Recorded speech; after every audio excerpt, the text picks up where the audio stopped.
नमस्कार. ओम गम गणपतये नमः.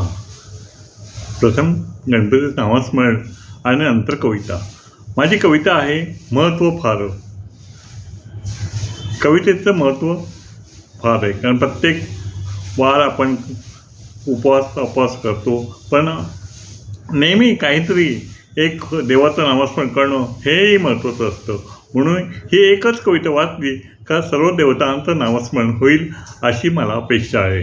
आणि बघा, सुरुवात आहे कवितेचे महत्त्व फार. माझ्या कवितेचं नाव आहे कवितेचं महत्त्व फार, करा नमस्कार. वार गुरुवार दत्तगुरूंचा वार. आज वार गुरुवार आहे, दत्तगुरूंचा वार आहे. प्रत्येक गुरुवार नाम मुखावर. प्रत्येक गुरुवार नाम मुखावर. गुरुवार लक्ष्मीचा असे वार, स्वामी समर्थ वार गुरुवार. श्री साई कृपा साईंचे नाम मुखावर. श्री साईंची असे कृपा साईंचे नाम मुखावर.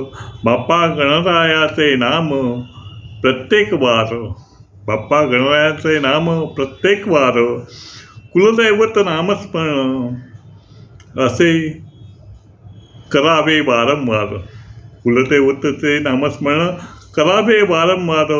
श्री शनी मारुतीचा नको मात्र विसर. सर्व देवतांचे स्मरण असे चमत्कार.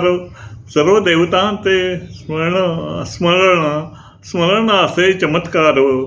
ग्रहदशा ग्रहपीडा ग्रह जाई सर्व दूर. सर्व काही ग्रहदशा किंवा ग्रहपीडा असेल किंवा काही असेल ते सर्व दूर जाईल. आणि नकारात्मक शक्तीचा नसे असर. नकारात्मक शक्ती हिचाही सुद्धा असर होणार नाही.